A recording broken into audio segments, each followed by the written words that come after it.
स्वागत है साथियों, आप सभी का GK24 के ऑफिशियल यूट्यूब चैनल पर। आज की इस वीडियो में हम बात करने वाले हैं रशिया की लेटेस्ट टेक्नोलॉजी टॉबॉल के बारे में।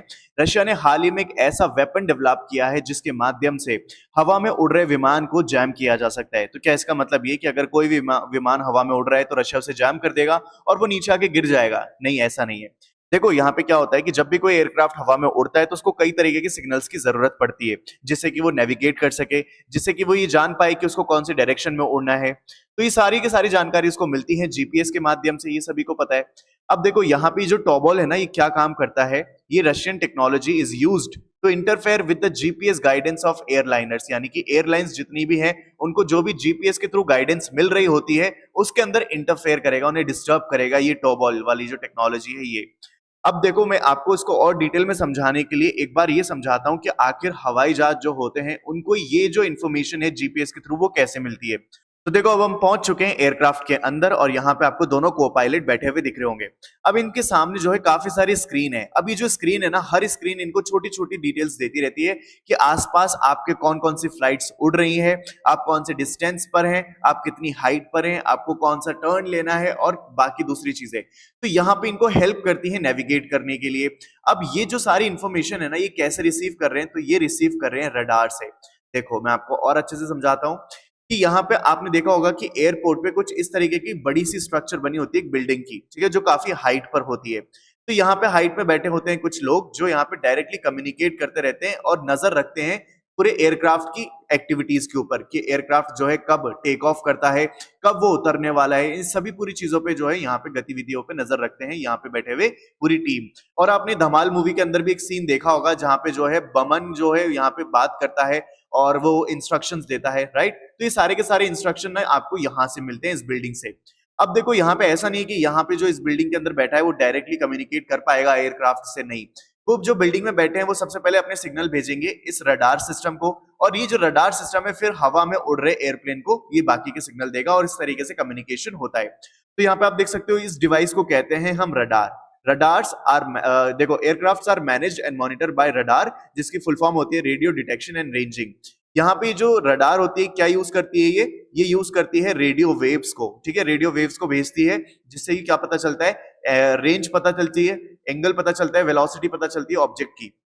और सिर्फ ये एयरक्राफ्ट में यूज नहीं होता बल्कि शिप में भी यूज होता है। स्पेस क्राफ्ट जो हम मतलब भेजते हैं स्पेस के अंदर उसमें भी यूज होता है। और आजकल जो गाइडेड मिसाइल है, यानी कि हम क्या कर देते हैं, मिसाइल्स का टारगेट सेट कर देते हैं कि आपको इस जगह पे जाके गिरना है या फिर आपको इस पर्टिकुलर एयरक्राफ्ट का पीछा करना है और इसी को मार के खत्म करना है। तो आपने देखा होगा बहुत सारी मूवीज हैं, जैसे कि अभी एक आई थी फाइटर मूवी, ठीक है, उसमें आपने देखा होगा कि किस तरीके से पूरा का पूरा यहाँ पे कंट्रोल होता है और कैसे जो है मिसाइल्स आपको अगर फॉलो कर रही है तो आप कितनी भी डायरेक्शंस मोड़ लो वो आपको टारगेट करेगी, चाहे आप कहीं पे भी चले जाओ।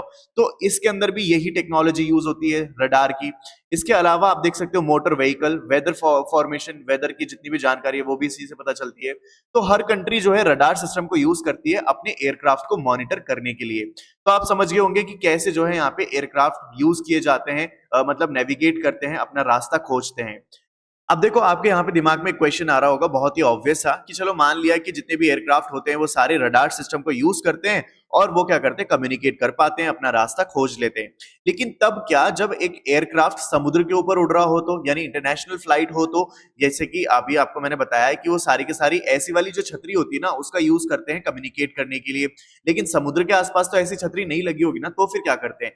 तो देखो, यहाँ पे वही लिखा है कि जब हम बात करते हैं इंटरनेशनल सर्विस की, तो ये जो मेटल बॉडीज होती है ना ओशियंस के और या फिर दूसरी कंट्रीज के ऊपर उड़ रही होती है, तब ये सैटेलाइट्स का यूज करती है। वापस से पिक्चर में देखो, जैसे कि आप सेकंड वाली पिक्चर देख सकते हो, यहाँ पे ये जो अभी रिसीव कर रहा है, किससे रिसीव कर रहा है? सैटेलाइट से, जो आपके आसमान के अंदर है, ठीक है। तो यहाँ पे ये भी एक तरीके से यहाँ पे कम्युनिकेट करने के लिए यूज किया जाता है एयरक्राफ्ट के लिए।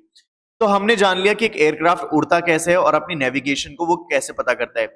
अब देखो, यहाँ पे जो टोबोल है ना वो यही कुछ करने वाला है कि यहाँ पे जितने भी सिग्नल्स जो है जीपीएस से रिसीव करता है एक एयरक्राफ्ट या फिर एक रडार से रिसीव करता है एक एयरक्राफ्ट, इन सभी को डिस्ट्रप्ट करने का, यानी कि इसको डिस्टर्ब करने का और यहाँ पे रॉन्ग सिग्नल्स भेजने का, ये काम होगा इस टोबोल का। अब आप सोच के देखिए कंडीशन कितनी ज्यादा खतरनाक हो सकती है। अगर कल के दिन मान लो कि एक एयरक्राफ्ट उड़ रहा है और उसको जो है रॉन्ग सिग्नल्स रिसीव हो रहे हैं और वहीं उसके पास में एक दूसरा एयरक्राफ्ट भी उड़ रहा है, तो उसको तो यही लगेगा ना कि मेरे को जो है सिग्नल्स ये मिले कि आगे आसपास कोई भी एयरक्राफ्ट नहीं है और हो सकता है कि इन दोनों की आपस में क्या हो, भिड़ंत हो जाए। तो आप सोच के देखो ये कितनी बड़ी बात है, राइट। तो यहाँ पे बताया भी जा रहा है, एक यहाँ पे एक न्यूज एजेंसी जिसका नाम है सन रिपोर्टेड कि 4000 फ्लाइट्स ने जो है बिजार जैमिंग अभी तक फेस की है। ठीक है, यहाँ पे देखो यहाँ पे कुछ फ्लाइट्स ने कंप्लेंट की है कि जब भी हम यहाँ पे बाल्टिक सी के ऊपर उड़ान भरते हैं तो हमें जो सिग्नल्स मिलते हैं ना वो बहुत ज्यादा अनयूजुअल होते हैं, वो कभी भी ऐसे नहीं होते जो क्लियर हमें इंफॉर्मेशन मिला करती थी। तो यहाँ पे अब देखो ये रशिया का मैप है, रशिया की टेक्नोलॉजी है, और यहाँ पे ये है आपका पूरा यूरोप, और यहाँ पे जो एक पार्ट है ना ये रशिया का ही पार्ट है, आपने कई बार देखा होगा, और इसको कहते हैं कैलिंग्राड। ठीक है, यहाँ पे लोकेशन जो है इसको कहते हैं कैलिंग्राड। अब कई एयरक्राफ्ट ने ये बताया कि जब हमने बाल्टिक सी के ऊपर से उड़ान भरी तो हमने दो चीजें नोटिस करी। एक तो ये कि हमें जीपीएस जो है ना बहुत अजीब अजीब इंफॉर्मेशन दे रहा था, और दूसरा ये कि जो कैलिंग्राड वाली जो लोकेशन है ना इसके ऊपर हमने देखा कि रशिया ने ना कुछ डोम जैसी स्ट्रक्चर्स को इंस्टॉल करके रखा है। आप यहाँ पे राइट वाली इमेज देख सकते हो यहाँ पे, तो ये जो आप देख रहे हो ना व्हाइट वाले ये डोम जैसे स्ट्रक्चर, इसी के बारे में बताया जा रहा है और कहा जा रहा है कि जो टोबोल है वो यही है। ठीक है, अभी इसको कंफर्म नहीं किया गया लेकिन बताया जा रहा है कि यही वो टोबोल है जिसकी वजह से एयरक्राफ्ट के जो सिग्नल्स हैं वो डिस्टरप्ट हो रहे हैं। अब देखो जो यहाँ पे टोबोल है वो किस तरीके से काम करता है, वो पहले तो वेपन्स जो होता है यानी कि टोबोल क्या करेगा, सिग्नल्स भेजेगा स्काई में, और फिर वो क्या करेंगे प्लेन की फ्रीक्वेंसी के साथ मैच कर जाएंगे। अब जो जेन्युइन सिग्नल्स जो प्लेन रिसीव कर रहा था वो उसको क्या कर देंगे, रोक देंगे, और यहाँ पे अपने सिग्नल जो है वो कम्युनिकेट करने लग जाएंगे। और इस वजह से जो यहाँ पे प्लेन है वो रॉन्ग सिग्नल्स रिसीव करेगा, और वो जो है एक तो डायरेक्शंस भ्रमित हो सकता है यानी कि दिशा भ्रमित हो सकता है, और दूसरी चीज आसपास कोई दूसरा अगर एयरक्राफ्ट आ रहा होगा उससे भी उसकी भिड़ंत हो सकती है। तो ये सारी की सारी चीजें देखी जा सकती हैं। अब ये टेक्नोलॉजी रशिया ने बिल्ड की है, ये आने वाले टाइम के लिए बहुत ज्यादा एडवांस भी मानी जाती है। वो क्यों, मैं अभी आपको बताता हूँ।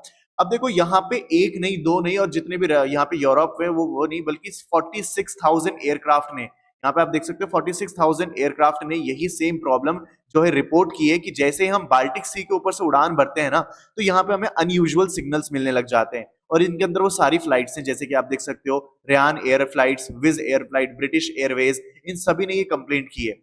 अब इन सभी घटनाओं के होने की वजह से कई डिफेंस एजेंसीज अलग अलग बातें कह रही हैं अगेंस्ट रशिया कि रशिया ने जो है इन्हीं को जैम किया है, रशिया रिस्पॉन्सिबल इन सब के पीछे। अब देखो यहाँ पे मैं आपको बताता हूँ कि आपने ये चीज समझ ली कि आखिर रशिया ने इसको कहाँ पे इंस्टॉल करके रखा है। जैसे कि ये लिथुनिया है और यहाँ पे है आपका पोलैंड, इन दोनों के बीच में रशिया का जो यहाँ पे एक प्लेस है इसको कहते हैं कैलिंग्राड, और वहां पे जो है इनको पूरी स्ट्रक्चर को इंस्टॉल करके रखा है।